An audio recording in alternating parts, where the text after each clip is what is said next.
trailer. Just listen to this podcast. We're doing you a favor.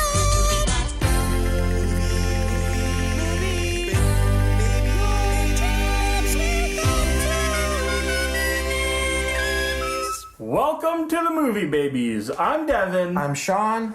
And this is the Trailer Review Show. We're talking trailers. We're talking short little commercials for movies. That we just expand into 40-minute conversations about anything but. We did a good job this time, I think. We get real. We talked about topics. Topics we know nothing about. Yes, topics we have no informed opinion basis to, use. But we sure do act like we do. Or we kind of just spout nonsense and fill up time. Kind of like what we're doing right now in this intro. We just went through a list of 20 potential things that are happening in the world that we could talk about. No interest in any of them. Just bored with the world. Yeah. I'm going to go to what's probably going to be a standard question now that I don't live with you. Mm-hmm. What have you been up to lately? It's just swacking. Is it still summer vacation where you live? Still summer vacation. Going to start my next semester of grad school. Fuck that. I know. It's awful. Yeah. If you're listening, don't go to school, kids. Stay out of school. I'm the opposite of Mr. T. Mm-hmm. Hey, fool, don't go to school. Sucks up all your time. So you're not going to be watching very many movies come the fall. Did I tell you I saw Atomic Blonde? I saw Atomic Blonde, and I think I was into it. I think I was. It's very, very, very convoluted, story-wise. Oh, okay. There's some, espionage shit in it that I'm say what? I'm gonna have to watch that a couple more times to get who they think they're talking about, or So they took, Tinker Tailor Soldier Spy, and, this movie is perfect. If only there was more, whip action. Yeah, if only you didn't understand it even more, and then got to see Charlize Theron's nipples a couple times. That's the formula there. That's my kind of movie. Yeah. The action's cool. They do the thing that's probably getting really annoying by this point in action movies where they try to make the big set piece fight scene a oneer, but it's not. Oh, the one shot. Yeah, And then there's, a guy gets thrown across the lens, and you're like, we know you cut right there. It. Yeah. Now, they do a pretty decent job of masking most of them to the casual viewer. You're not going to really be thinking about them at all. Mm-hmm. And if you're looking for them, you see them. But they do a fun thing that I have yet to see. Hopefully this doesn't seem spoily. It's not story spoily, but if you don't want to know a cool thing that happens in a movie, shut your ears. And also, probably don't listen to our show because that's what trailers are. Right. Cool things that happen in the movie. Exactly. They sprinkle a little flavor on their oneer by having battle damage occur on the characters' faces throughout the fight. Oh. So, bruises or initial contact points that turn into little cuts, swell up and turn into bruises. By the end of the fight scene, which goes on for 7 minutes or something like that, they're visibly all make-upped up. They're all fucked up. They look like they've really been in a brawl where there's swelling and contusion and serious battle damage. So that part I was oh, that's a fun little way. That. It's details, right? Yeah. It's expanding upon the thing you've already seen with a little spice. So I dug that. The music was a little bit over the head. Everything you heard in the trailer, you hear every variation thereof of that type of thing. You like gothy 80s synth music? Here it is. I'm not sure all of it was period appropriate, but we're doing it anyway. How does it rank with the John Wicks and the James Bonds of the world? It's John Chick, if you will. Yeah. The fighting wise, it's a lot of the same type of fighting. There's gun fu going on. There's a lot of just really brutal stabbings, but then the person doesn't go down. They're still trying to stagger around and fight, and it's good to the last drop fighting. Oh, my Blue Apron is here. Oh. That's good because I've been starving all week. Well, that's the only food. You just wait by the door. That's our spin-off show. It's just what did I get at Blue Apron? Oh, it's a Blue Apron review unboxing show. And it's just you. Well, now I'm taking 2 cups of sugar and 1 tablespoon of pepper. Now I'm putting in another pinch of salt because every time you add an ingredient, you have to then put in 2 pinches of salt. They are so sodium dependent, these meals. Yeah, well, learning about cooking is basically cheating. It's basically doing your math homework with a calculator. Yeah. Oh, this food tastes good. It's like, yeah, can I put salt on it? Yeah, That's all you gotta do. Salt and sugar and butter. Like, I might as well just take a carrot stick and just lick it and then fun dip it into some sugar and salt combo. And you go, you know what? Vegetables aren't too bad. They're pretty fucking good, especially when you wash them down with a Pepsi. Speaking of washing it down with a Pepsi, Where are you going with these trailers. Yeah, follow that line of logic, if you will. Coke products at the theater, so you're not getting any leverage there. These trailers are... The choice of the new generation. Yeah, there we go. Spice Girls were Pepsi, right? That's who they backed? Michael Jackson was Pepsi. Michael Jackson was Pepsi. Who's winning this war? Pepsi, obviously. Clearly, like, star power-wise. I was always a Coke guy, but apparently, yeah, celebrities are... Except for Grant Hill, he drinks Sprite. and Lil Penny Hardaway. Alfred, what's his name? Not Alfred. Anthony Hardaway. Is that it? Yeah. Yeah. Little Penny, yeah, that's good. And that was Memory Corner. Yeah. Welcome to our brains. Today we reviewed The Mountain Between Us. Newly penned genre of romantic thriller, romantic survival film. Romance disaster film. I like that even better. Because romance, as we know, is a fucking disaster from the jump. Who needs it? I mean, all of us, but that's why it's a disaster. That's where it gets troublesome. Yeah. I think if we take the advice of that trailer, we should just stay put.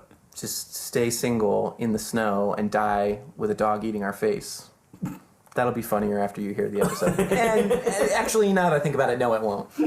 We also reviewed the new Disney Pixar amalgamation. Their vines and twines are all intertwined now, and they're producing just sporadic, culturally appropriated animated flicks now. Look, Pixar's going to save the world. Okay, prove it. Just like Pepsi did in that commercial. Oh, that's right. All right. Pixar's going to bring in the racists. Oh, they're gonna like be the saving grace for the alt-right. Like they'll stop marching and eventually just plop down with one of these films and be like, oh, I guess Mexicans are awesome. They have really cool after parties. You know what? I'm gonna put on some face paint. I'm gonna wear a luchador's mask. I'm gonna rush right outside and embrace my new love for this culture. And then someone's gonna fucking shut me down, and then I'm gonna double down on my hate. Pitchforks in the street, made in Mexico. Yeah, he's like, I'm confused. Pixar said this is okay. Are we worth saving? Yes. The answer is yes. I mean, right? Who else you got? The animals. Just let the animals run it. Just 12 monkeys this. If we could talk with the animals, just imagine it. Talking to a chimp or chimpanzee. We could lie with a zebra, race with a cheetah. I would be a hippopotamus. That's great. Solved it. I actually had to do a solo of that song. For like grade school. Oh, like okay. Tried out to like do the solo for that song. Yeah. Did not get it. Look at me now, music teacher. Sorry. I'm international singing the solo. Well done. Your stage is much broader than fucking regional theater. Thank you very much. Do you know who you lost out to? Was there like a rivalry? Yeah, just everybody. But was there some kid that was like, oh, of course they fucking got it? You don't remember. Just everybody. Everybody moshed on you. Everybody else in the school got to sing the They solo. all got to do the solo. Except for you. And they're like, ooh, Devin, can you go be a tree over here? It's like, it's a choir. It's not a play. And No, be a tree out in the parking lot while we have rehearsal for the show. Well, speaking of theater, that ties in with our celebrity guest. She's a theater? She does drama at the local kids theater. True. Celebrity guest Renata Gutierrez is here. I'm pronouncing her last name wrong. It's okay, I can't pronounce any of her name. How did you guys interact when you called her up about doing the show? I was just like, yes, ma'am. Good call. Good call. People just think I'm really polite. It's really just I can't pronounce names, so I just... Well, it's not fair to us because, you know, we are introduced by people on a first name basis. That's the name we use for them when we interact with them in real life. And most of the times we don't because we're not like movies, like characters in movies where we just like, Devin, let me tell you this thing. Like, it's like dude and, you know, homie and like, shorthand and like get shit done. So when I have to like pronounce my friends' last names, I always stumble over them because I never have to say them. That's how my brain works. Like, it's probably like an actual disability. I haven't looked it up. Like Brad Pitt's publicist claims he has like face blindness, so that's why he doesn't like recognize people in the streets. I can't like pronounce people's last names. If I read, I'll read something in my head, and when I say it, it'll be different. Yeah. I know I mispronounced her name when I introduced her to her face as well, and she was so polite to not correct me. Because she's better than us. Yeah. Why is she on this show? I don't know. So we can aspire to be as cool as Renata. I think that's what it is. Yeah. All right. Well, with that in mind, yes. You be the judge, dear viewer. She's our mountain between us. Here's the show. I have an emergency surgery to perform in Baltimore. I'll fly wherever I have to tonight to get there for tomorrow morning. Can you help me? Sir, I think we may have the same problem. I have an idea. So what's the rush? I'm getting married tomorrow. Oh, congratulations. No, it's we're not. We just snapped. So what took you to Idaho? Medical conference. Are you a journalist? Mm-hmm. Haven't explained the questions.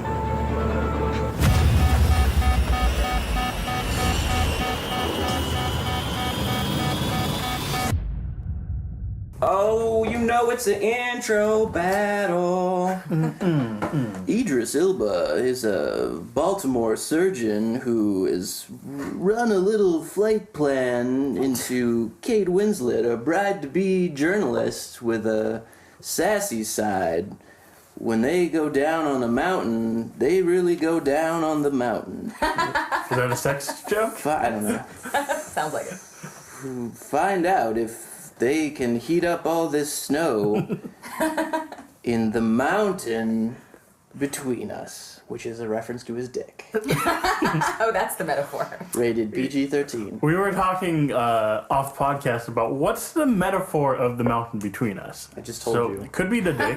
Could be they do it on the mountain. That's obvious, right? We're all in agreement. They're gonna fuck on this mountain. Sure. Well, for survival, at the very least, they've got to stay warm. Just to keep warm. So the mountain between them is her baby hump. Her little baby bump. Oh, baby belly. We just watched What did we just The watch? Mountain Between Us. Right. Kate Winslet. Mm-hmm. Idris. You're doing great. Elba. Uh-huh. Sure. He's in everything. Yeah, you'd think you would know his name by now with how prominently he's featured in most I know what he movies. looks like. Looks like a handsome-ass man. Something. That's what he looks like. Is there anyone else you'd want to be stranded with than that dude? Bear Grylls, I mean, someone with survival skills. yeah. He does seem to be a little bit like, hey, let's just hunker down and like not go venture out. Like, I'd rather just sit here and wait for the rescue He's not team. a risk taker. Yeah. That's what she she calls him out, accuses him of, yeah. but that is what you're supposed to do, right? Stay put? Stay put. That's like rule number 1. It is rule number 1 when you get lost, stay put. It's like the first rule that goes out the window, though, if you want to have any type of narrative thrust in your movie. Like, if you stay put, you never cross any thresholds. I would love And then they died on the mountain. How romantic. the end. We're joined today by a cinema legend about Bellingham with roots deeply infused underneath the film is truth lot, a passion for that which is excellent filmmaking, and very knowledgeable about all things movie related. Renata Gutierrez is here. Thank you. She's finally here. Here I am. Thanks for having me. Let's hear from Renata about what you took away from this trailer. What's going on here? Did you choose this one? I did was choose your this choice? one, yeah. Awesome. I chose it because I'm hoping that it can be the star vehicle that Idris Elba deserves. Mm-hmm. I feel like he is in everything. It's true. But he's not really being given anything good to do. Like since The Wire, and he emerged as this great tour de force, / he's super sexy in like a really old-fashioned, Humphrey Bogart kind of way that you don't see anymore, and he hasn't really been given that romance, action-adventure vehicle that, we keep talking about him being Bond. We all know now Right. that's not going to happen. God damn. So I'm stoked about this movie because I think it could be a jumping off point for better things for him. You think he gets to flex a little romantic chops, a little action chops, a little against type chops a little bit? Exactly. Okay. A little against type chops. I mean, already from the intro, he's a hot doctor. That's cool. He's going to Baltimore. Interesting enough. Yeah, that is interesting. Going back to Baltimore. Back to Bodymore. Stringer. He is so fucking handsome. Like, now that you say the Bogart thing, it's his, like, little kind of squint thing. Like, when he's looking at the ticket purchaser at the... Right, at the airline I counter. can't even think of words because I'm just so thinking of him, like, sexy. squinting and being like, you know, that dude has fucking got it and could get it. So, he's a surgeon. He's going to a medical conference, or he's he going... has a surgery, he says. I was confused because he gave got a two surgery. reasons. He's got to save a life. Okay. And he's willing to fly somewhere else tonight if he can get to Baltimore Is this tomorrow. written before the whole plane controversy where the doctor...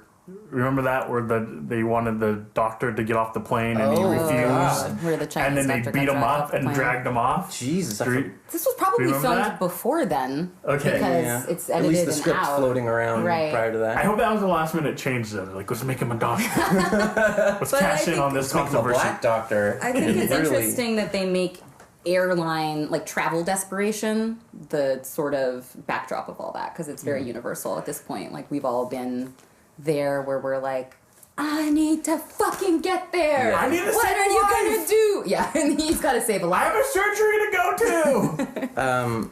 The last time I was in a travel panic was not that long ago. It was last week, and I was trying to catch a ferry to connect to a Bolt bus to get back to Bellingham. And the ferry I was on got commandeered by the Coast Guard because Whoa. a plane had gone down, not unlike this film, in West Seattle in the water. And the Coast Guard's like, you're the nearest vessel. It's your obligation to, like, circle the perimeter and just, like, see if anybody Look for 'em. bobs up or if Yeah. any wreckage happens and everything. Wow. So we were, like, just doing donuts in the passage there for like an hour until the Coast Guard was like, nah, you're good. We found them. They swam to shore. They were all good. Oh. Oh. They didn't So they stay didn't put. stay put. No. No. Oh, now I you don't can't know. stay put if you're drowning. That's not a good. That's not a good. Tread so water Yeah. I'm so confused about this rule now. for an hour. It's like with bears, I'm really terrified of bears, but only because I'm so confused by the rules. Because some bears, you're supposed to look big and fight back, but others, you're supposed to play dead. Yeah. Those are two very extreme differences. You got to know what type of bear you're up against. Yeah. If it's a Care Bear, you got to just stare it down. You just give it love. Care Bear stare. That's where that term comes from. This movie is described as a romance disaster film. Oh, I like that as a cross I like pollination. that too. It's great. Damn. I don't even really like romances very often, but maybe it's just Idris. Yeah. So, what's our Kate Winslet feelings?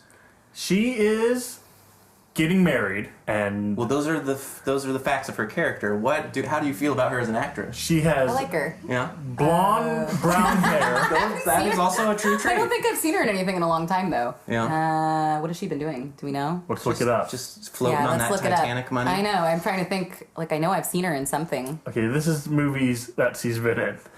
Oh, God. It's bad that we don't have these at the tip of our tongue. She's won like multiple Academy Awards. Yeah, right? apparently she's She an Academy Award winner. was Oh, that was in- Revolutionary Road. The Reader, Eternal Sunshine, Right. Oh, yeah. It's a long time. Finding Neverland, What has she done for me lately? Finding Neverland? I didn't see that. Collateral Beauty. Oh, Collateral Beauty was the last one I saw, or the Will Smith one, where Oh, okay. they're like ghosts or something. Like, yeah. So she's being misused in her twilight years of like being still a perfectly usable actress. They're like already cramming her and like, all right, Grandma, you can be in the background of this shot. But she's back. She gets this leading lady role. Yeah. As kind of a little bit of attitude, kind of journalist bride to be. She's kind of got a little bridezilla going on. She got to get to the wedding. She's pushy. They're making her pushy. Yeah. Yeah. Fair trait. You got to get married. But is she marrying the right guy? I think that's what we need to. That is the question, especially when Beau Bridges automatically assumes that they're together. Maybe that's I said, hell no. Yeah. I'm not with that guy. Yeah. she's making a mistake. This sets up a pretty good arc, you know. If you there's that like New York Times like 36 questions that you're supposed to ask a stranger to see if you can fall in love with them. Yes, I saw that. Mm-hmm. Me and Devin, we need to do this at some point. Yeah. Could it also be said that if you survive some type of like extreme situation, like maybe that is another like kind of your body chemistry just kind of goes gaga for this person because like, oh, they rescued me, I rescued them. It's true. We imprint on each other. The adrenaline is high, like speed. Yes, great example. Yeah. So You end up in love. It's just how it works. They're just gonna fall in love. yeah. Poor guy. But then they have to like maybe vacation back to the spot of the trauma like every anniversary to like Whoa. reignite the flame because otherwise in the real world they're like what we don't actually connect at all. I need the threat of frostbite or I'm not going to sleep with you ever again. Do you think they're trying to do the thing where they kind of take away his like the manly trait? Notice I'm doing partial air quotes here, like the manly trait of like we're gonna go and like get to the bottom of this, and they're passing that trait on to her just to kind of balance the scales of like capability for the two characters. Yeah, I think there's something pretty... I mean, I'm not sure what they're going to do or what their plan is. I could read a lot into it if I wanted to, I mean, but that's what we do here. Yeah. the surface level is that she is pushy. They're trying to make her like the opinionated woman. You know, she's the one that approaches him. Yeah. Oh, I think we have the same problem. Yeah. Whereas normally a man would be the problem solver. What does she do that... Oh, questions. That was the thing that I thought about when he says to her, oh, that explains the questions. I feel like when you're a woman who asks a lot of questions, people don't like it. Oh, It really? makes you, yeah, it's like, oh, you're difficult. Why don't you Yeah. just like say yes or do what I'm saying? Why do you keep asking questions? I ask a lot of questions in my real life, and my friends who love me will be like, oh, I don't know. You always ask the best questions. People who are threatened by the question asking, usually boys, are like, oh, jeez, I don't know, I was there, okay? And I'm like, Give me the riot act. I'm not trying to interrogate you. I just am a curious person. I like- And so You have like a Eddie Murphy like white guy voice, but it's just like for other guys. So this is what boys sound like. exactly. And so then leading into her saying, I'm not going to die because you're too scared to take a risk. Yeah. Right. Which is all great, but they make her injured. They make She her got the bum crippled. leg. Yeah. And so they're giving her this like these other traits that are really cool, but then it's like why are you giving her the leg injury? Well, this is my Why is she gonna have to like lean on? because that's the foil aspect of this. He doesn't have the Balance. thrust to go and to take them out of the safety zone of like stay here and wait for a rescue or whatever. She's got that, but she doesn't have the physical Physical thrust strength. to go and do it. So they need each other to kind of be like Bert and Ernie each other down the. Yeah. I don't know why that. You know, the classic duo of both Bert and having their Ernie. hands up their asses walking down the hill. So like when we see the scene of like him carrying her, like pulling her on a sled, it's just gonna be her like with whips, like mushing him, like get going. We gotta get down that mountain. She's already emasculating him with her knowledge. She's like dropping the 3 minute, 3 weeks, 3 hours, 3 Oh yeah. rule, which We I've got never a heard. ticking time. 3 hours without shelter. I didn't know that was part Yeah, of well, it was 3 weeks I've never heard without that one. 3 weeks without food, 3 days without water, and then What's supposed to be 3 minutes without air. I mean, those are the rules of human survival. Them So I've stairs. never heard 3 hours without shelter, but maybe in a snowy climate. yeah, like if you're not getting warm. It's the rule of three. Yeah, it is times the three. rule It's of the rule of threes. 3 cubed.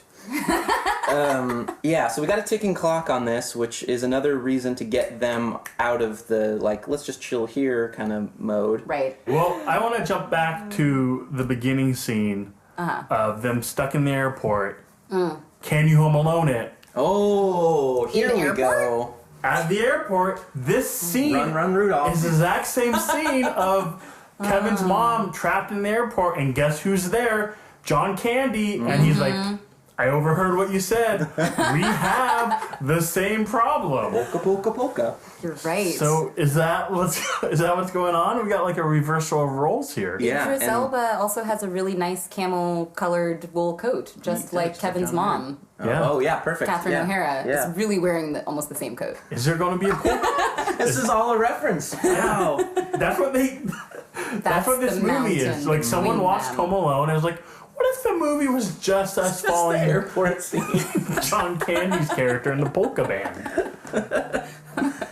I like that. There is a question on all of our minds about what happened to the pilot when they're flying and then all of a sudden he's dead or sleeping or He just fell asleep. He was And just also, tired. where'd the dog come from later? Ah, Was he yes. the pilot's dog? A lot of questions. Was he in the front seat all the time? Did the dog burst out of the pilot like an alien? And that's what killed him. Ooh, is it a wild dog that they've just tamed? if it's So- a That dog like that they instinctively knows they need help? yeah, it's like one of those Saint Bernards with the little barrel under its neck. So we all noticed, I think on the second viewing of this trailer, that there is a dog that's just following them around. Right. There's no explanation. There's no like scene of telling us how they got this dog. But I mean, you can't hide the fact that there's just a random dog here when you're setting up the premise of like, we're really high up this mountain. There's no one around. What are we gonna do? There's a dog around. I Where'd guess, that dog come from? Go follow. He has to have owners, right? Yeah, is that the idea? Is like maybe since there's a dog there, they're gonna run into somebody else, or Maybe they find another plane crash, and that's the thing that motivates Idris to get off his ass and try to get off the mountain. Okay, Maybe when okay. they find someone else dead and their Yeah. dog they're like eating the "Oh, carcass, they're like, oh, we should get the fuck off this mountain. You were right the whole time. I like that idea of the dog just following them around like a vulture and just waiting for them to like fall and then eat their There's face. usually some kind of cannibalism, or Right. somebody's got to eat somebody or something undesirable. I like cannibalism as a theme. I think it's really interesting, like in literature and in cinema.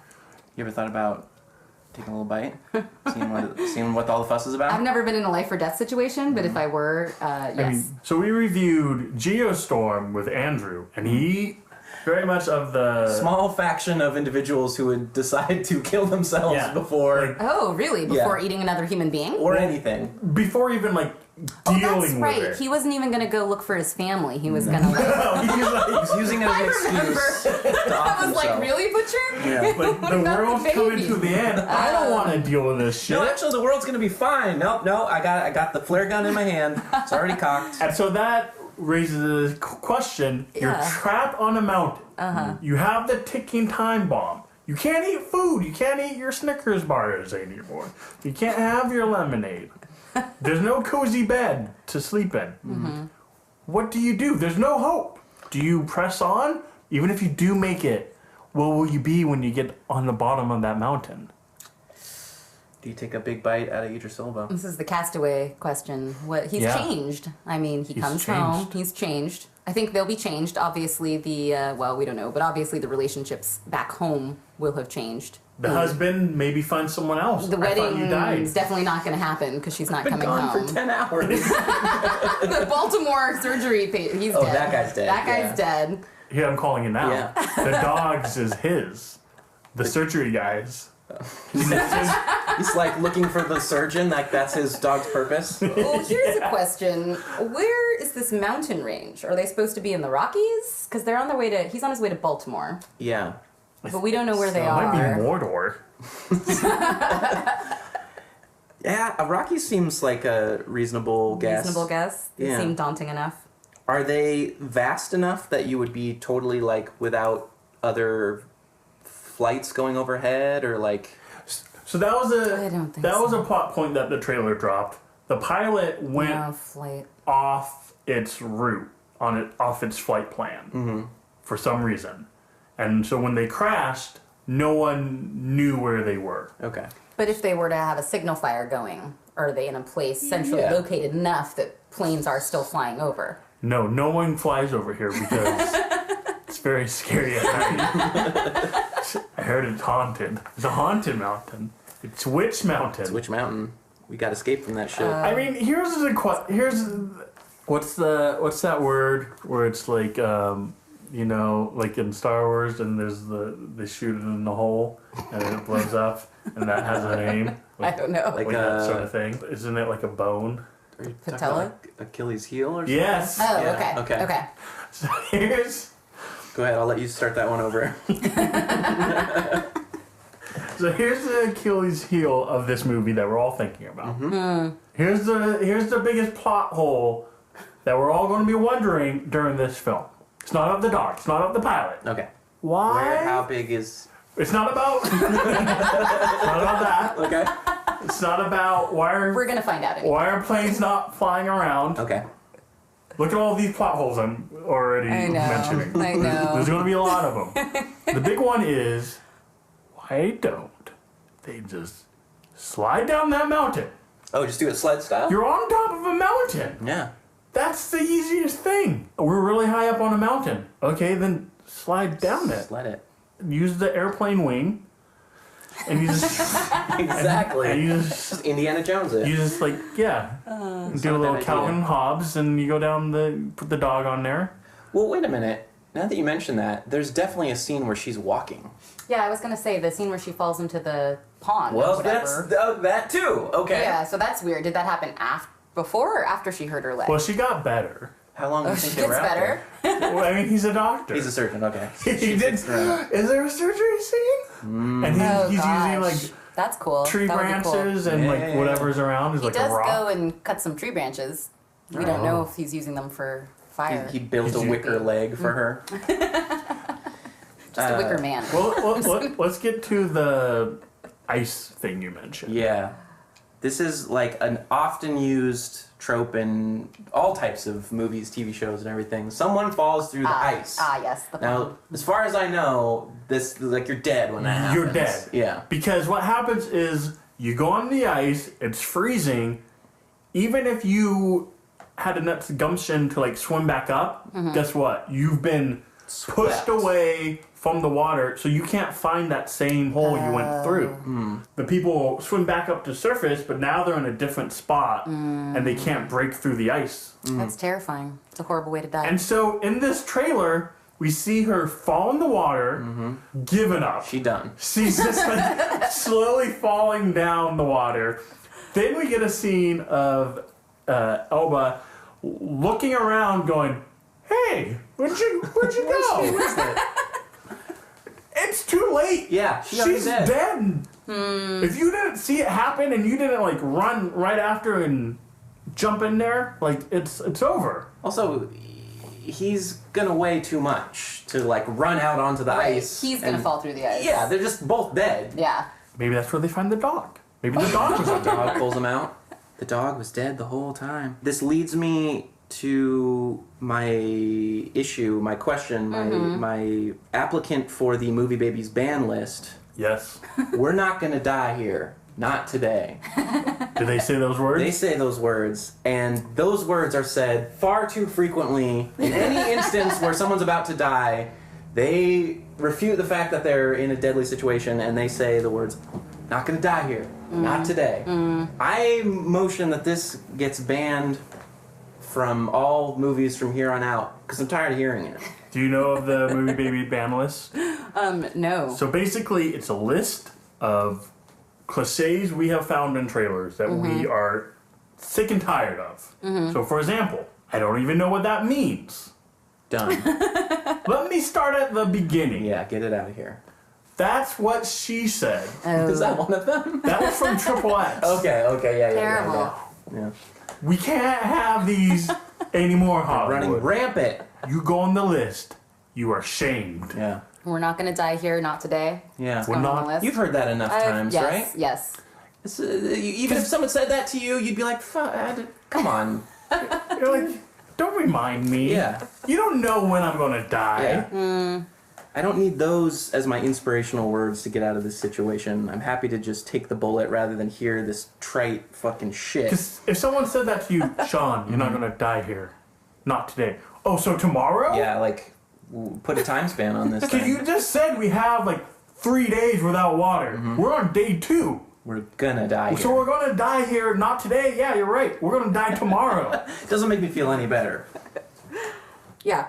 I vote yes. Yes, definitely. Also, yes, it is banned. Yeah, sorry, not gonna die here today. You just died today. Cool, I'm glad we got to add something else to that. We did it. But I feel like really accomplishing something. What's the tagline of this movie? Something about a stranger? Wait, is that the tagline? Yeah, it's something like Stranger What if Things. you had to trust a stranger? Oh, what Or something if- really lame like that. What if your life Depended on a stranger. depended on a stranger?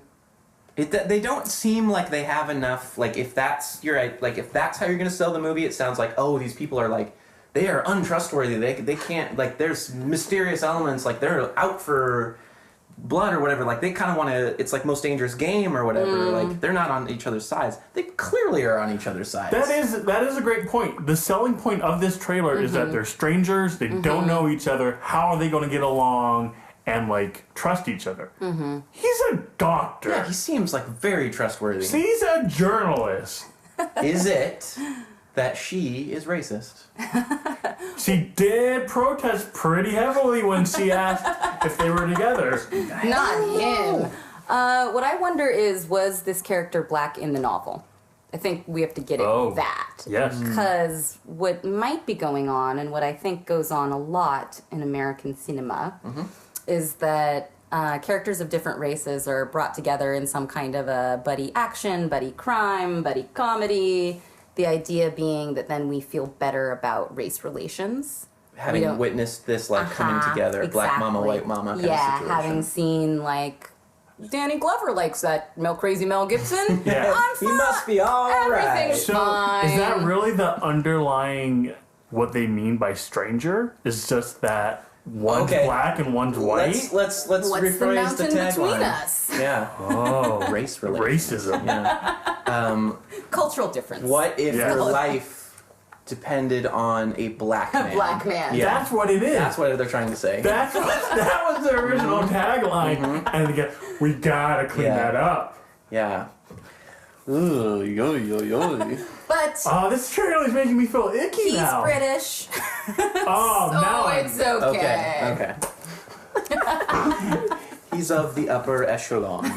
maybe that's what they meant by stranger.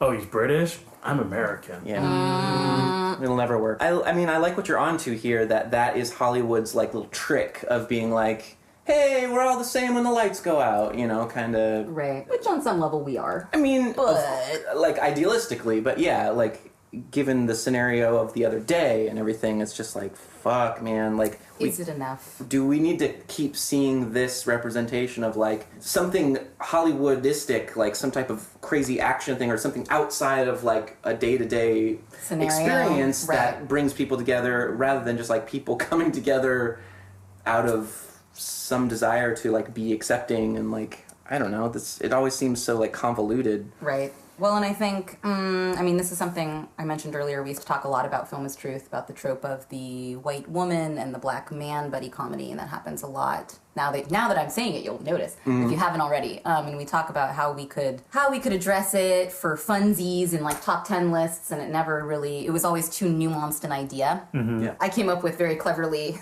"Girl, I got your back." It would be top 10 movies where a black man and a white woman are friends or something like What's that. can you give us some samples? Yeah, can you rattle some off? Kiss the Girls, The Long Kiss Goodnight. Oh shit. Sean, Yeah?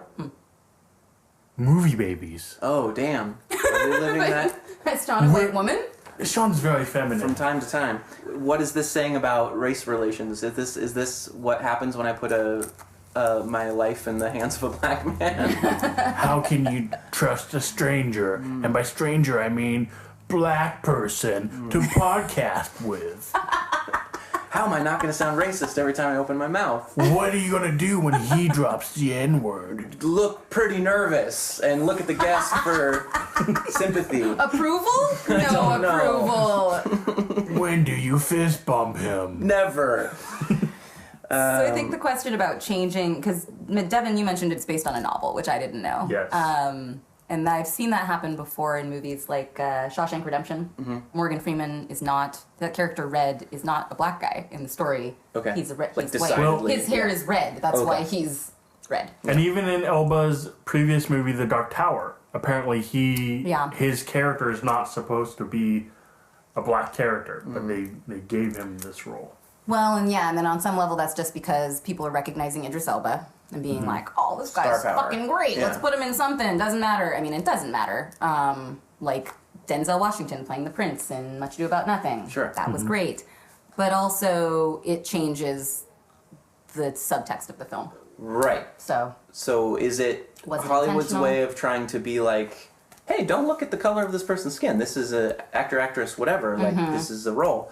Or is it them trying to put some extra, like, spice on there, like, oh, we don't really have, like, much of a chemistry thing happening here, but with this, like, will they, won't they, based on, like, oh, dis donc, they're so, like, what's going to happen between them? Like, they're from different backgrounds. Like, this is Jungle Fever. Like, that's probably not something I need to say.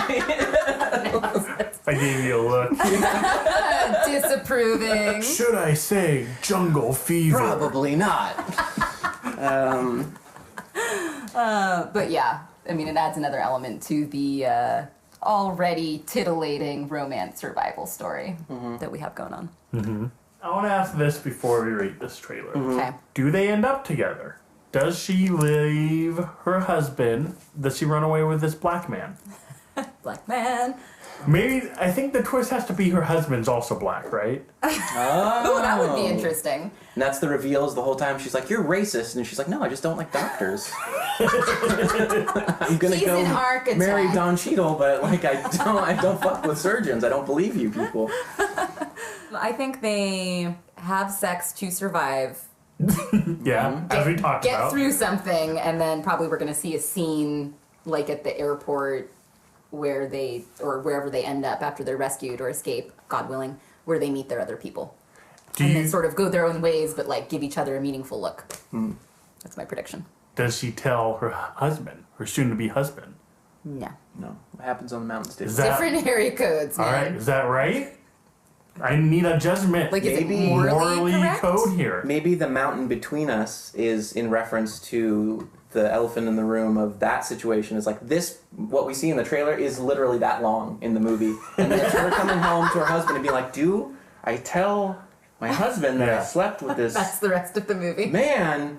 What do I say? And it's just her like kind of nervously biting fingernails the whole 90 minutes. I would watch that. And by watch that, I mean I would do it. You would 1.5 it.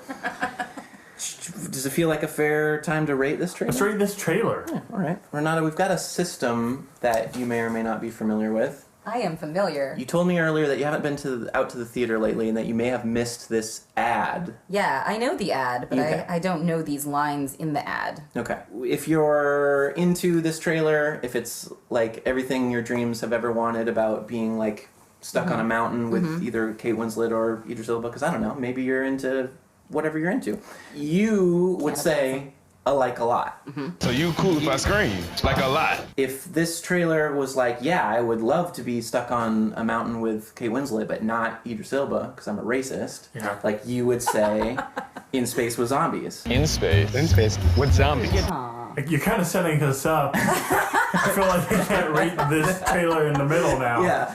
If you are like, I just want to be on the mountain with that dog and neither of these people, and I want to like definitely put the flare gun in my mouth and pull the trigger, then you would say, I love robots. I love robots. I'm going to go ahead and say like a lot. Cool. You love it. I do. I really like it. I like the pacing. I like that piano in the beginning. I like the A little tense ostinato. Yeah, the tense thriller, the way that the music builds. Like I said, I really like survival stuff. I'm excited about the potential for cannibalism.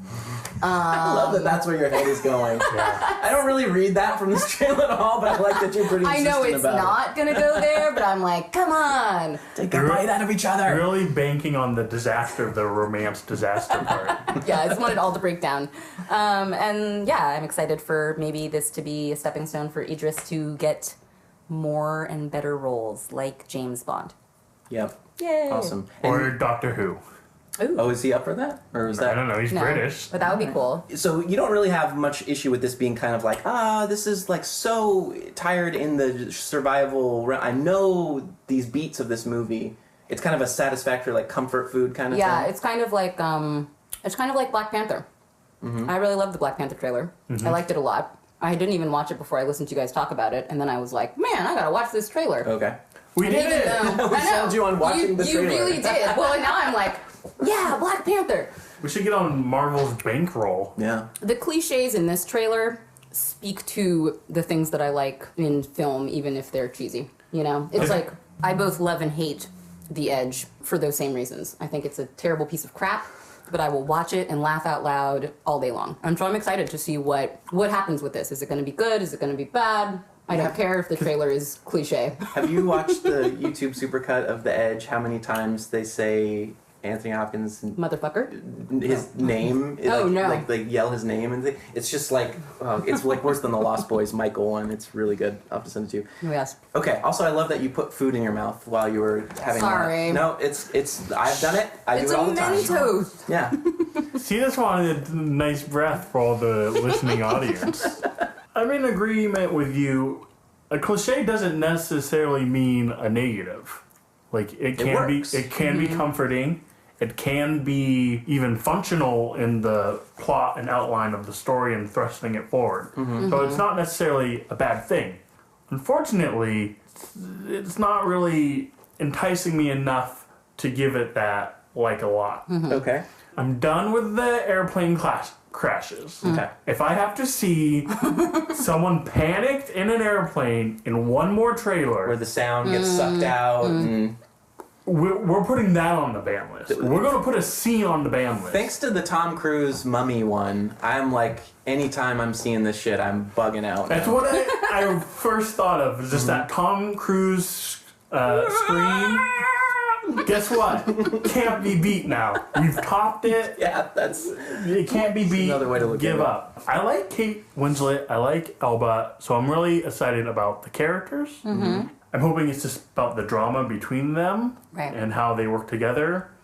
But as we mentioned earlier, I don't know what the conflict between them is. Because they both seem like good people. Yeah.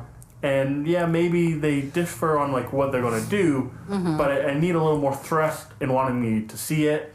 And as you were mentioning, like maybe there will be some sort of scene where they're going to have to get dark. Yeah. They're going to have to like look at each other's arm, like they're going, whoa, what's going to happen? Oh, and then I got excited because I thought about it. Yeah. That cannibalism is the In Space with Zombies element. Exactly. Where does that dog go at the end of the movie? That Oh yeah, they might have to eat dog. that They're dog. going to eat that motherfucking dog.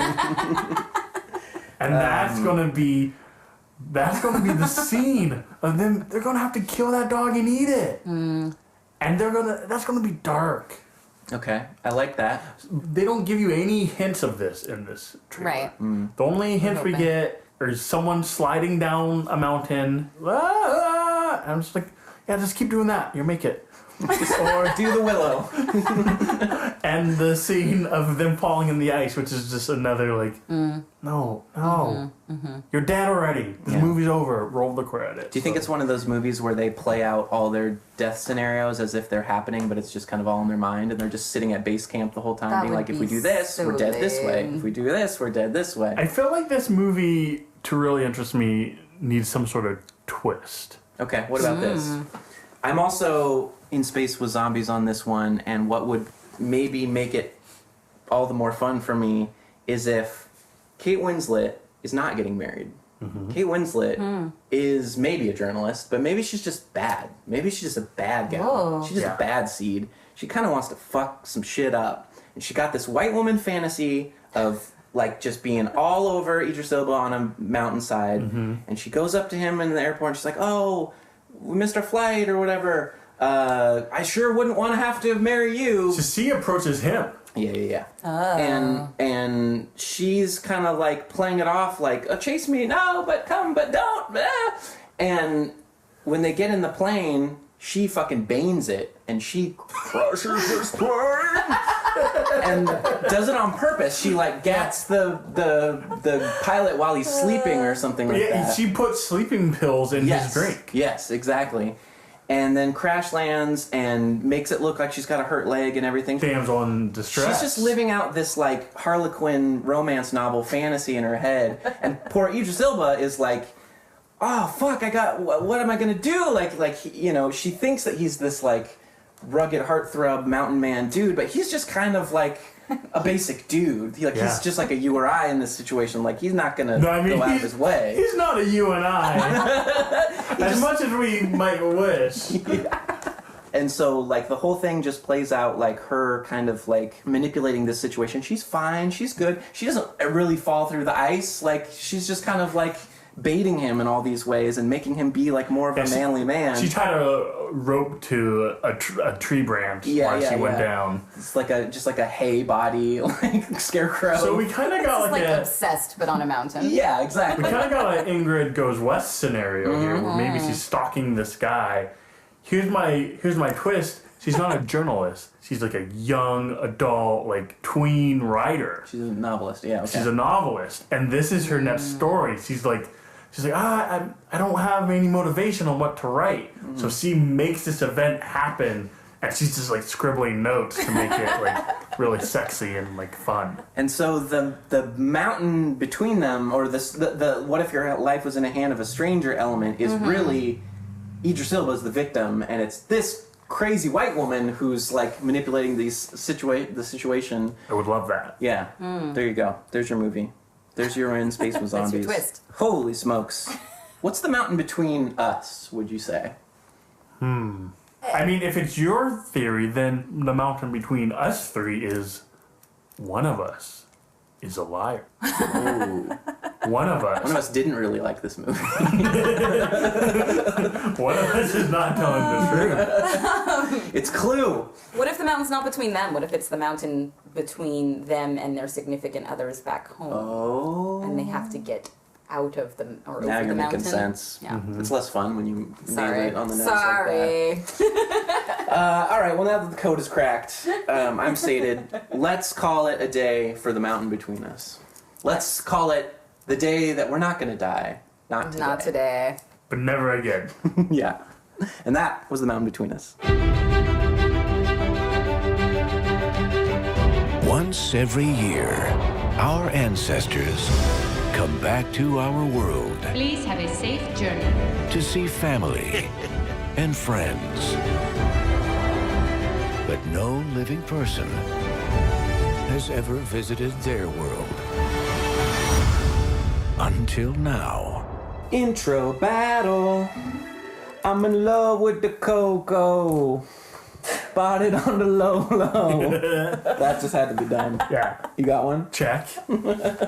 Well, I was going to save it, but I feel like it's the question on everyone's mind, so we should just get Put it to in it. the intro? Just put it in the intro, because we watched Cars 3 trailer. We watched Emoji movie trailer. And every question we always have, Sean, is how do they fuck in this world?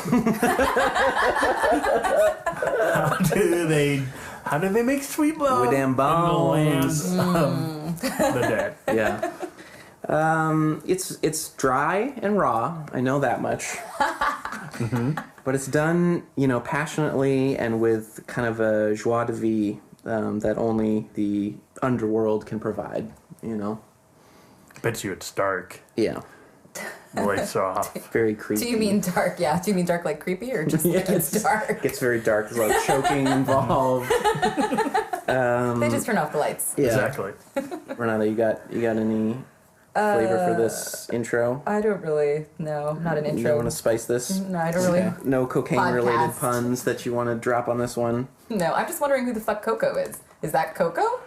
His name's Miguel. His Agreed. name's Miguel. Question. Who's Coco? Who is Coco? Because he's watching this guitar player Right. in the old movies who maybe His uncle, his His father, uncle. his Oh, grandfather? unclear. in his family. Ernesto is his name. Is So he's not Coco. He's not Coco unless that's his nickname, and we don't know it. Right. Maybe they're just talking about Coco Beware, the WWF wrestler who had a parrot on his shoulder. And the parrot's dead. That'd be amazing. Is Coco the dog? That seems like a dog name, Called right? him Dante. Yeah. Oh, that makes sense because of course they've yes. you got to reference it. If you're gonna do a Dante's Inferno, you got to have a Nice. Virgil or Yeah. a Dante. Well, we also have Orpheus working is with Coco? the guitar, Coco. going to the underworld. Maybe he just has like a nice, perfect cup of cocoa. Maybe he's got a cocaine habit, and that's why he enters this zone. Is it's just like this coke fueled like. Just, Maybe, yeah. He's like got his no. VHS deck out, and he's just like totally like fucked on blow. And he's just playing guitar until like he goes into Oz. We don't know. We're gonna have to find out. It is Yeah. Pixar. It's Pixar. It's Coco. music ish, but is it a musical? Unclear. We don't know. Because they really hype up, it's the power of music. That transitions you into from the living to the dead. Right. Yeah, don't I know it every fucking day of my life. One foot in the grave, thanks to that goddamn guitar. We watched 2 trailers, Yes. or we watched a trailer and a teaser. The trailer, which seemed more like a teaser to me, a little more fun-loving, like it's definitely like we get some jokes in there. There's like reverse Nightmare Before Christmas, him and his dog being like, oh, what's this kind of thing.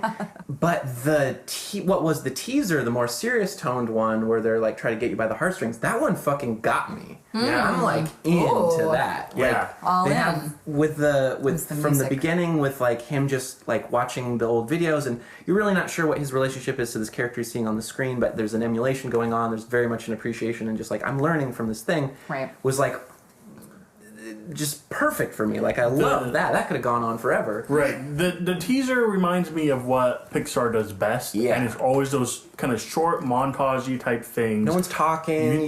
Yeah. Right. You see it in Up. You see it in kind of Toy Story 2. Kind of, yeah, those moments that are tableaus. quiet. The Wall-E. characters' faces and actions are telling the scene. And yeah, he's watching this old tape of his hero, and it's a very romantic story, so he's like kind of icky. Kind of grossed out by the kissing and stuff like that. Yeah. Oh, is this a kissing story? Yeah. But the teaser shows you like what he's interested in is the music, and he's trying to emulate his hero here.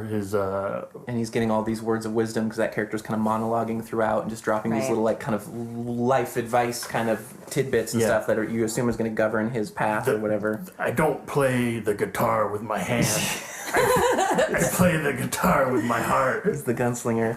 Yeah, so that really, like, I was into that, and I think whatever the kind of the sillier jokes or things that didn't quite land for me in the other trailer, I was like, oh, I think I'm going to be Right. pretty pumped about this. And I like the idea of, like, kind of being taught or mentored from beyond the grave kind of thing. Like, that seems fun.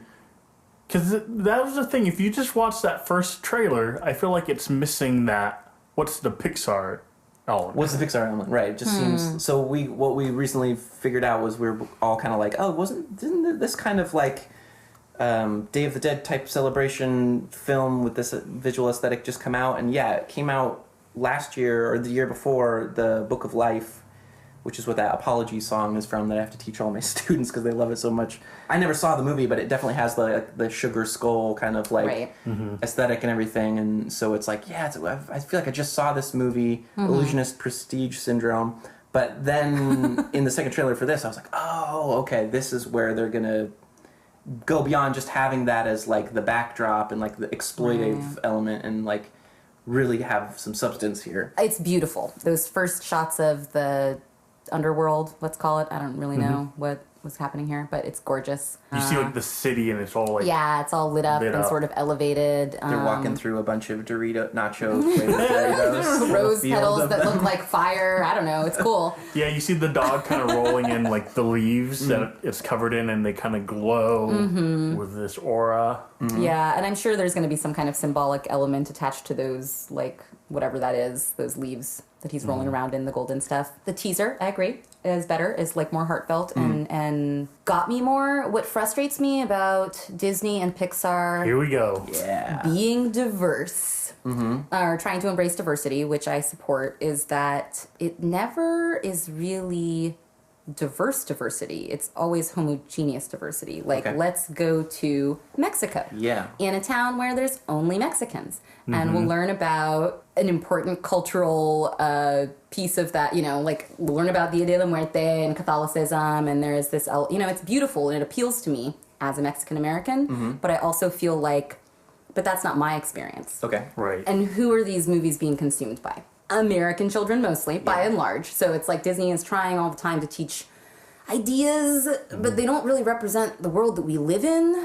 I want a Dominican princess who lives in New York City in 1985, and her name is Jenny. You know what I mean? Like, Okay. I just want it to be like life. Because I Yeah. feel like kids need more images of different people getting along and doing stuff, as opposed to just being like, Moana lives in a Polynesian village from 200 years ago. Let's not talk about what happened to Polynesia after that. Let's just do a pretty package of a culture so we can deliver it to white kids and be like, look, a thing that you're not supposed to dress up as for Halloween. Yeah, but you can have this doll. Yeah, it's confusing. Yeah. It's confusing, and I don't know that it's really accomplishing what they want, or maybe it is, in that they just want to sell money and movie, or make money and sell movies. We're selling money here. Buy You know what I money. mean? Edit that. Yeah, like... That's a really awesome point. The diversity being not diverse at all. It's just kind of this exploitive, broad stroke version of kind of cultural, not appropriation, but like just drawing this kind of circle around. Look at this. And now we'll jump to Australian movie, and now we'll jump to Scottish movie, and like... Right. In a perfect world, those wouldn't be a problem, because like Day of the Dead is an awesome setting for a movie. Totally. But when it's the only one representing like this side of it, that's when it's problematic. I'm intrigued, and I'm also immediately put off. Do you think the Miguel character will have enough Americanism kind of balance of like modern kid everymanness to his character that he'll be able to walk through this kind of more antiquated, like distilled cultural like representation with enough of kind of what you were talking about of like a little bit of this more realistic to your experience kind of a mentality that it'll feel kind of like that's the combo. It's still a fish out of water story because that is how this is going to work of like if it was a black kid going to regular underworld or like what heaven to like go to anywhere, it would just be kind of this we need this the mythology of it to like have a connectivity to why we believe these things in the first place or whatever. But I don't know. It seems like maybe there's some potential there for the kid to kind of have this like nostalgia for a time, but also be of now. And I mean, definitely Miguel seems like a modern kid. I'm assuming this is Mexico City. I don't know. San Miguel de Allende, somewhere around there.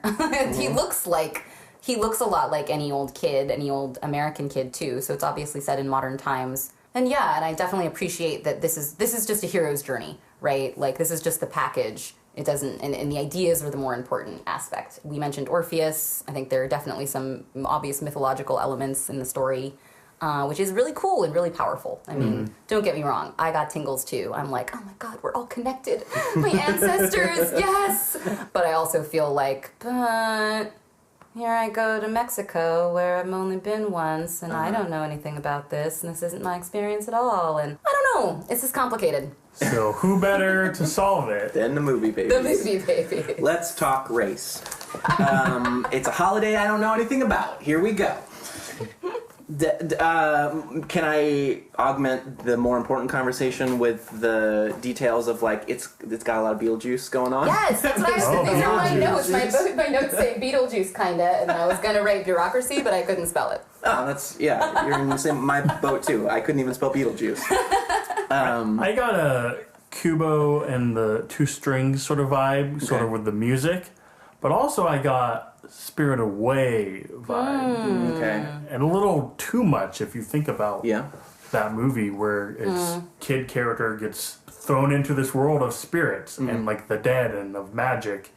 And they even have that bridge scene of her walking across the bridge and the spirits going by. And the first scene you see in this is like him walking across a bridge of the dead. Right. And it's like, that's a straight up Rip-off. Yeah. Do you think it's accurate, good representation of modern now, or a little bit of a low blow joke to have this transition between real life and afterworld being modeled after like a border crossing? I think it's, The location was weird. This like, do you have anything to declare? Oh yeah, we have this human child kind of joke. It's like, okay, low hanging fruit. But I could see why that's like go-to humor for this kind of situation. But like, okay, this is a real thing. Is it that funny? Like, is that worth your time? Well, and the problem is the trailer doesn't show us any other locations. Right. It's only this deportation, train station, and it's like, what about all the colorful stuff we saw on that bridge when you're looking at the city. Hang out there. Why are we stuck in this one place? It seems like maybe they're holding on to some visual stuff for another trailer, maybe, because big reveal.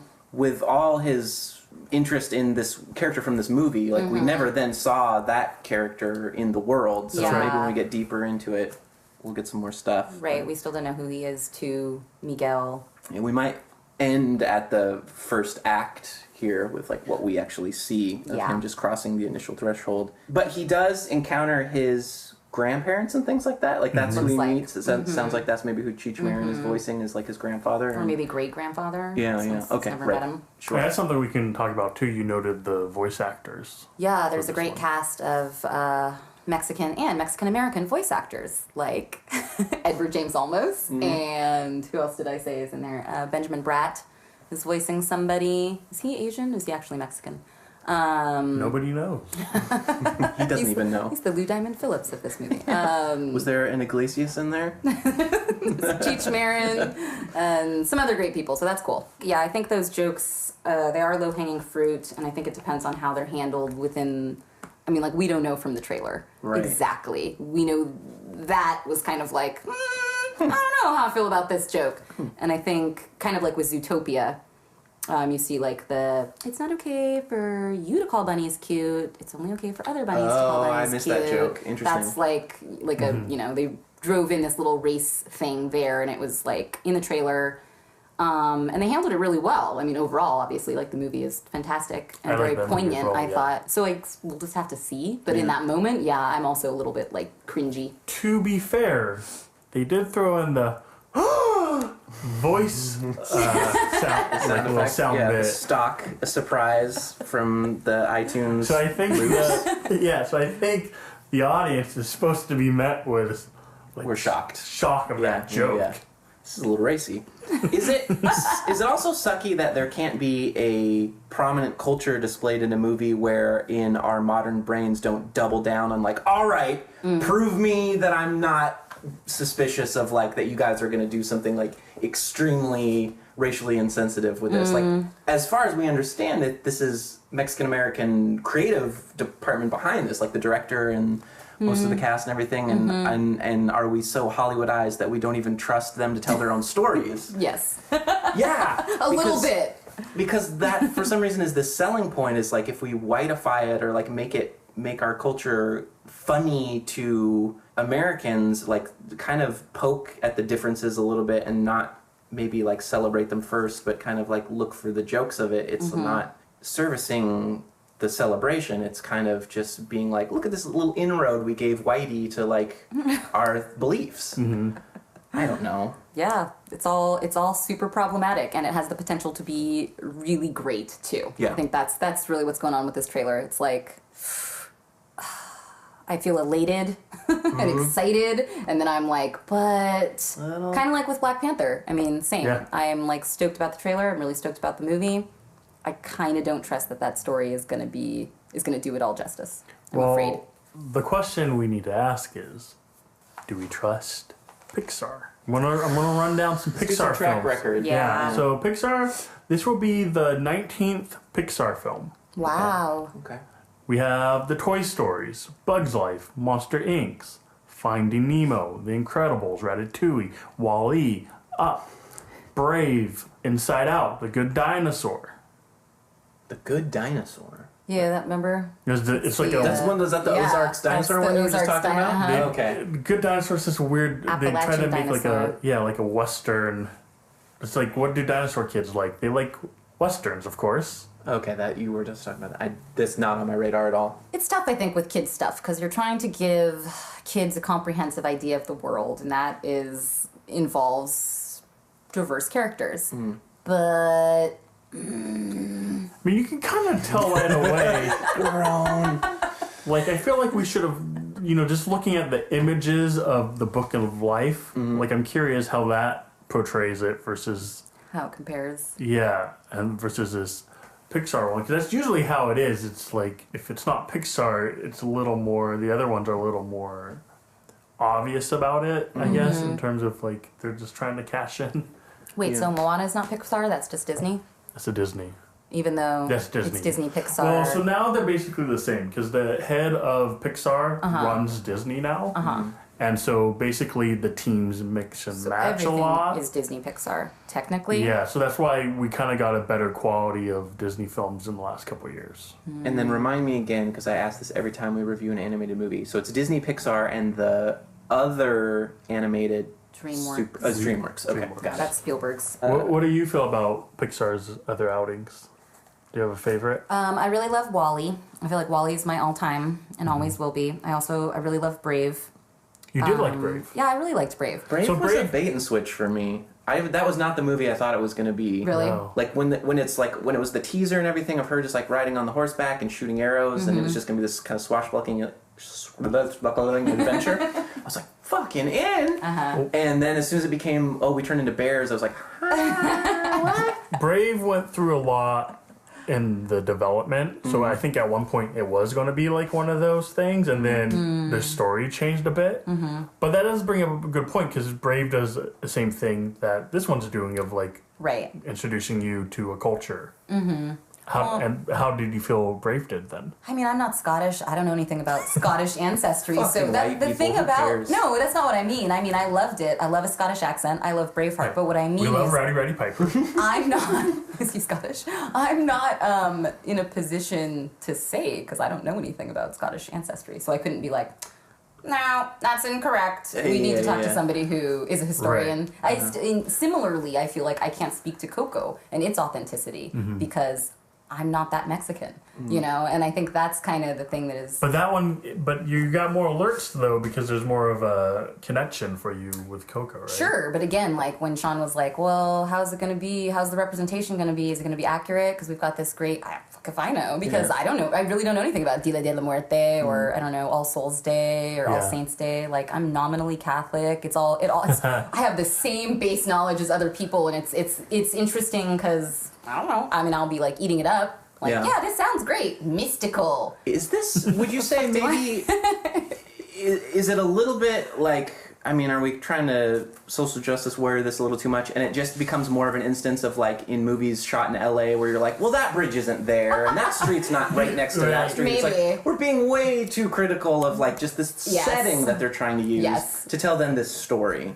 And the setting might not be the most accurate of the way everyone's experienced it. It's maybe broad enough to let you have your own footing in that world and inoffensive enough to be like, this is where we are, but let's not oversell you on anything. I mean, it's possibly, yeah. I mean, I think that's open-minded. It might be a little more tricky, though, when, like, come Halloween time and you have kids and, like... Do you have skeleton? Do you guys have face strong paint. opinions about the? There's been kind of like backlash against that representation being used around those holidays by non-Mexican people. Like, have you encountered people being like, "Hey, don't do that," and like? I've had people ask me what I think pointedly because I'm the only Mexican they know.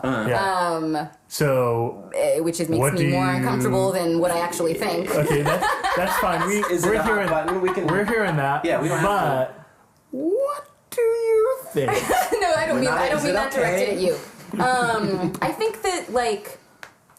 I don't think sugar skulls are offensive. I mean, to me anyway. Is that really the name of them too?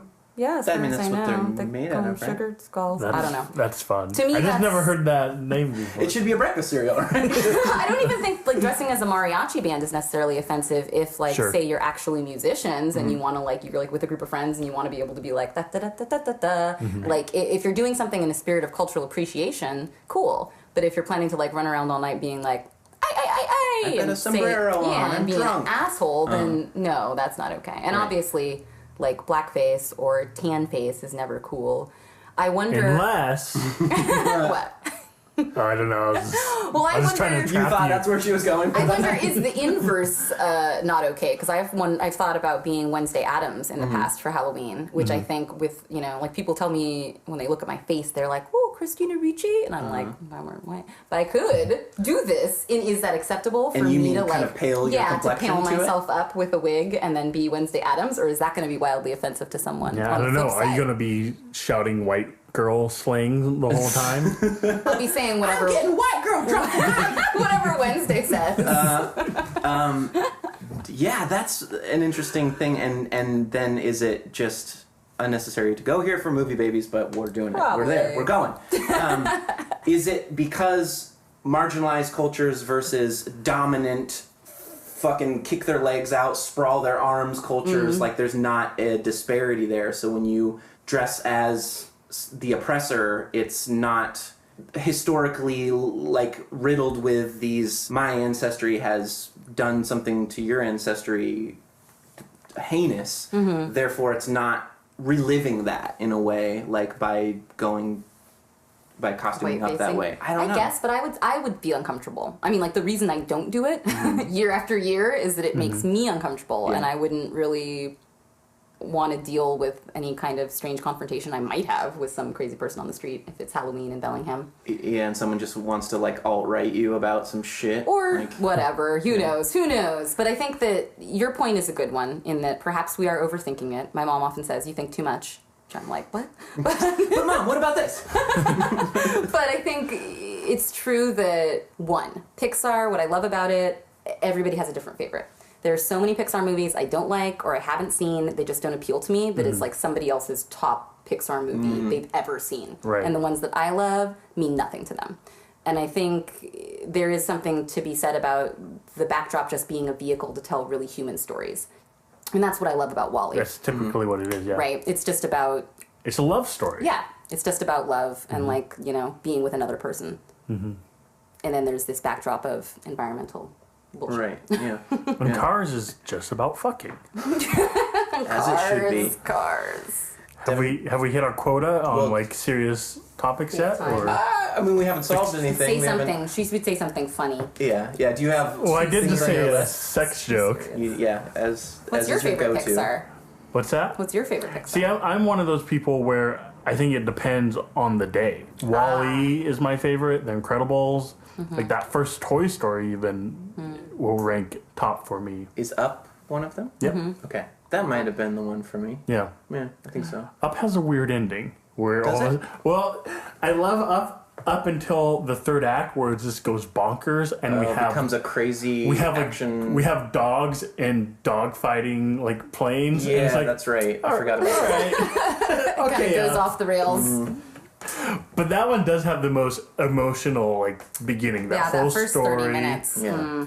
of like the grandma and grandpa is just like gets me every time. Yeah, and I like that old curmudgeon-y man is like kind of the hero of the story, but you get his supervillain origin story like right off the bat, so your sympathy is with him even when he's being his worst. Right. Like, Yeah. I don't know, maybe that applies to me more because I'm always like, oh, I'm such a shithead. But like, if you knew why, you'd be like, you'd entertain it more. Yeah, I don't know. I'm not like a massive animation fan as I was when I was a kid, and I was like more into drawing and like, oh, maybe I'll be an animator. Then I kind of like it dropped off, and I don't really go dip back into them. But I always forget that when I do, I'm welcomed by like a great emotional, moving story because they just end up honing it to like the finest tuned storytelling arc that like live action movies tend to just kind of throw by the wayside. Right. And I think it's because they're so storyboarded and they're so scripted and there's such a like That's there's true. formulas that they're working within, but they don't seem formulaic necessarily. They do a good job of trying to break the formula and re-break the story to like have it go that one way that you haven't seen it do before. I like the Pixar writing team. I mean, all of them, I think, do a great job of getting their characters into crappy situations with like coincidence and convenience, but then not necessarily taking the easy way out every time, which makes for great conflict. Miguel, let's see what you got. How does it end? How does this movie end?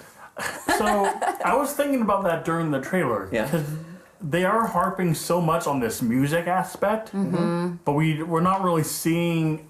I'm curious how that's going to come into play at the end, right? But He's it's got to go do some guitar battle or something like.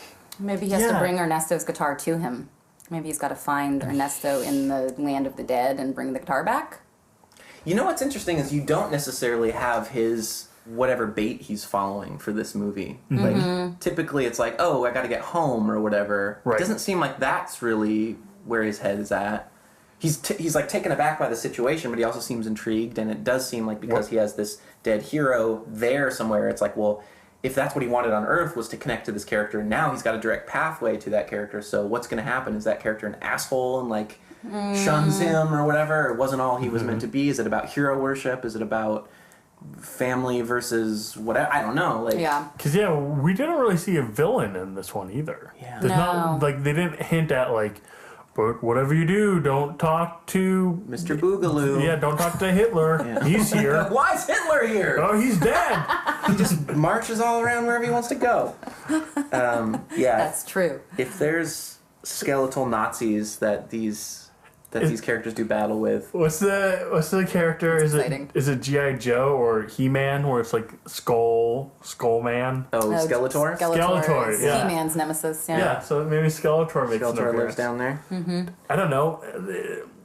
Do you think this movie turns into something like that, where it's like villain of the... Maybe you guys nailed it at the beginning, and you're like, it's just a bureaucracy movie. They're stuck in this, like, they're stuck in this office, and they're being detained, and it's like, what's the point of your, what's the purpose of your visit, sir? It's like a... I don't know. I'm fucking dead, I guess. It's like an up in the air where they're stuck, or Catch Me If You Can. You're stuck in the airport the whole time. Like every time I try to go to worse, Canada, and they immigration. fucking pull me in and ask me a gajillion questions. Sean, what do you think happens at the end? Yeah. How do they solve this movie? I think What's the conflict? the conflict is just given the pieces of the puzzle that we have. It's something about him having to see. There's some like solitude of his, like, what I like to do is just sit and watch these movies and play my guitar and like maybe not interact with the world or whatever. There's some kind of like dreamer's imagination guy's curse of like being too fixated on this idealized notion. Maybe it's this character, maybe it's aspiring to become, a great guitar player or whatever, but he needs to just learn how to be like a good dog owner, or like appreciate his like mean crappy grandparents who are like. So if the actual holiday is about the dead coming back to visit their ancestors, and like that all seems like a good deal, but like to do it the other way is to maybe like he's gonna get trapped down there if he stays there too long. Like, could be that kind of. This is what I hope happens. I don't want any of that. Like, oh, it's a metaphor for this, or really, it's about accepting yourself. Whatever. Okay. I just want him to throw the greatest party you've ever seen. Like, these people are dead. And they're in a freaking train station. They're going through deportation stuff. They were doing paperwork. The first scene, you see, like, this janitor character. It's like, who's going through the stuff? It's like, dude, you're dead. You don't have to be clean up here. You don't have to be a janitor anymore. Just have a little bit of fun. And so this guy's like, I'm going to throw the greatest Day of the Dead bash you've ever seen. Day of the Living. Day of the Living, we'll call it. And he has his guitar, and the conflict is he just has to play the perfect song at the end to get this party started. It's like, what's that? Sean, you helped me. I just did a wedding. I was the DJ, never done it before. Yeah. And the question was, what's that first song you play to get the people on the dance floor, let them know there's about to be a party? What Party was in it? the USA. Well, the one I played was Prince. Let's Get Crazy. Yeah, Let's Get Crazy. Go crazy. Yeah. Because it has like the little, he's kind of talking to you, and he's like, the dearly beloved party. hey everybody, Very wedding centric. it's me, Yes. Prince. Yeah. Oh yeah. Sorry. Let you do the monologue. How does that go again? Are you guys ready to party? Are you ready to party now? Because Prince is here, and I'm ready to sing my song. Put your dancing shoes on. Make sure they're tied. All right, 1, 2. We're gonna start. 1, 2, 3, 4. Yep. That's pretty much it. Okay, we're gonna start. I love it when Prince says that. He turns around, he's like, "All right, He's a Revolution, genius. we're gonna start." Wait, have we not started? No, we'll start when I say we start. It's like a James Brown sort of situation. So yeah, just a have big party. Good time. I like Sounds it. fun. Let's not get political. I'm sick of politics. You want to see Word. a movie like House Party, but set in the Ooh, underworld. that sounds really fun. And it's like they're just like waiting till the parents come home to be like, "This fucking mess you guys made of the underworld." It's a little bit House Party. It's a little bit Beetlejuice. It's a little bit House Arrest. And it's a little Weekend at Bernie's. Like when he goes to the dead world, his live body is still in the reality. It's interacting like in this somnambulous state. So it's doing everything that he's doing, but it just looks like it's dead. Mm-hmm. Well, we've gotten socially conscious. We've talked about the merits of the Pixar formulas. And we've even gotten some cocaine humor. Do we now rate this trailer? Yes. The answer is yes. Okay. Oh, C. We did it. We did it. We fixed it. Yeah. Renata, I would love to hear your opinion about Coco. Gosh, Coco. And about if we should have sugar faces. Sugar faces. Really? I always have a sugar face, and It's what we call you behind your back, actually. that's really good to know. That's more positive than I would have thought. I'm gonna go with In Space with Zombies. All right.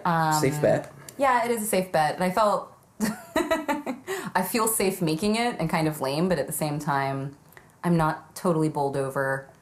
They're grabbing me by the heartstrings, but I'm building a wall around my heart and being suspicious. You're building a I'm wall. a little bit Interesting suspicious. choice of words. She's building a wall, she says. Okay. Well, it's not an unsafe thing to do. We're gonna see what happens. Yeah. I'm going to join you on that train. In Space with Zombies, or should I say in the afterworld with sugar skull skeletons. There we go. Because I also, like, the teaser trailer, the second one we watched was the one for me that really got me. And then when we watched the actual trailer, I was like, this is cut with enough things I've seen, as you guys had mentioned, from other movies, and a little less like the panache of a Pixar home run than I would have expected.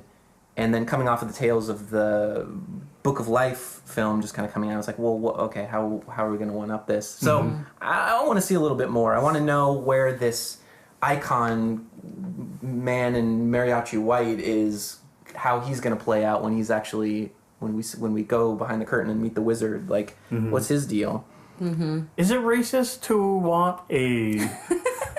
Just let that sit for a little bit. Is it racist? Ellipsis. To want a luchador Mexican wrestling match at some point in the film? Yeah. Like, that's the finale? I think you're gonna get one. Yeah, I think I can almost guarantee I that really will want that. either be a bit joke or like a huge set piece or a bullfighting moment or... No, not bullfighting.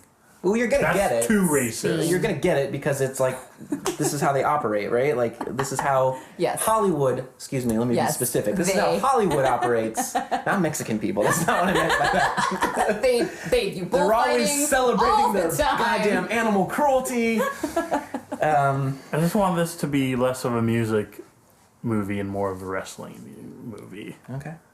Well, you know, all great wrestlers come out to great music.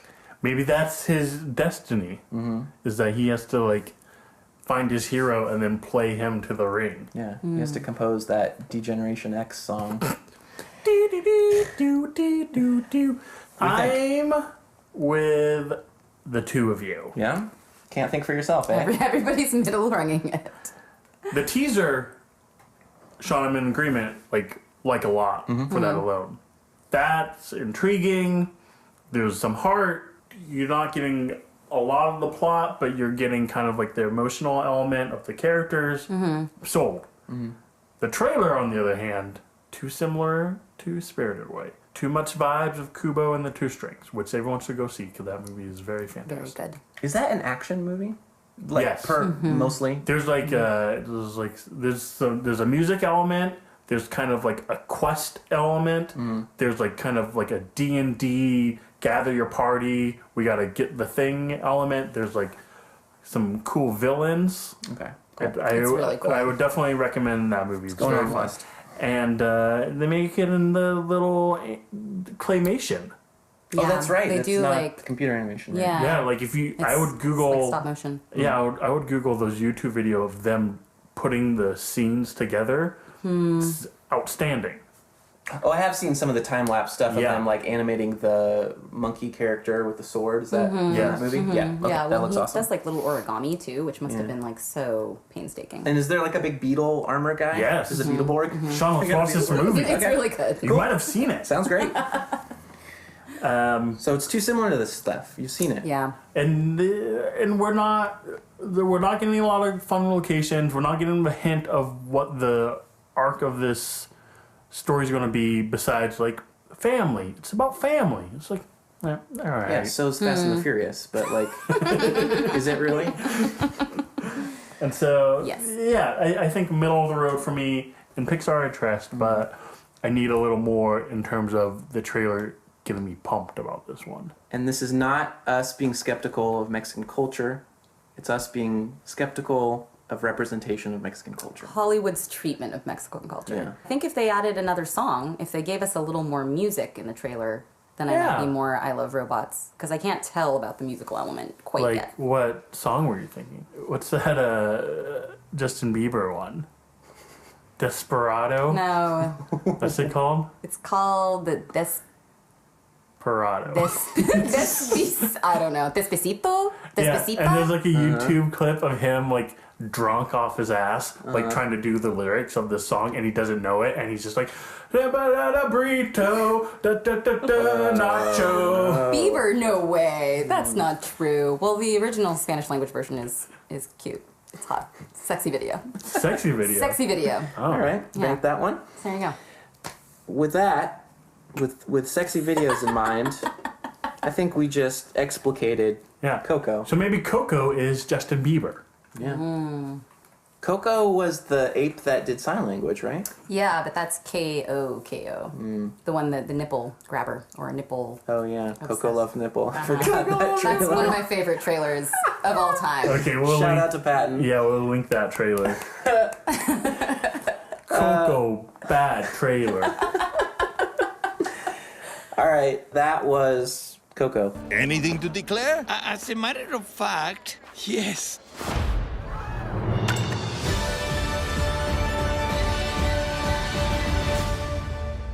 And that's the episode. Thank you to our celebrity guest, Renata.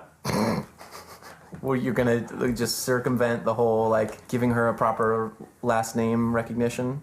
I just wanted to prove that I knew her name and that I could say it okay. at least once. Gotcha. Got a website.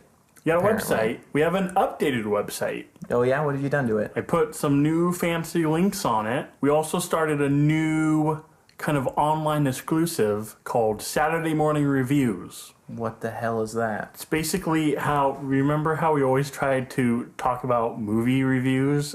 Yeah, have the college years episodes where Yeah. we actually just go see a movie and talk about it. Yeah, well now there's a more proper place for it. It's a video, so if you want to see our ugly faces, it's kind of us talking about the movie during our morning routine. Come have breakfast with us and we'll talk about stuff we've watched. And what free porn site can I find that on?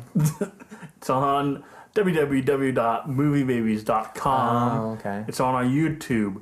The first one I did was of Dave Made a Maze, and guess what? What? Kind of talked trash a little bit about him. Oh, you did? Well, I was like, I didn't like this about the movie. I didn't like this about the Oh, movie. it's your kind of whiny kitty pants bitch session about the Yeah. flicks. Okay. And so that was the majority of the video, even though overall I like that movie and you should go see it. You wanted to nitpick. But I wanted to nitpick 'cause that's what I'm good at. Yeah. It's what like makes my heart happy is like bringing down others' like hard work and like determination. But like we're friends on Twitter now. Who? You and I? No, me and Dave Made a Maze. The movie. You're friends with the movie. I'm friends with the movie. You're is what I'm saying. following the movie, is what you're saying. No, we're following each other because we like each other. All right. And Dave Made a Maze doesn't care if sometimes I don't like how they end the film. I don't think Dave Made a Maze is ever going to retweet you or comment on any of Well, your... Dave Made a Maze likes my stuff. Okay. He hasn't retweeted my stuff. When you're talking about Dave Made a Maze. Yeah. That's not true friendship. Oh, you're right. That's like when I hang out with my friends and all they want to do is talk about themselves and I have to just sit and endure like this like positivity session of like, yeah, you're doing great, man. Like, fucking, okay, enough. Like, that's what's going on there. That's So a you're one-sided saying relationship. Devin didn't make a friend? No. Dave played your ass. That's what happened. Oh no, Dave made a slave.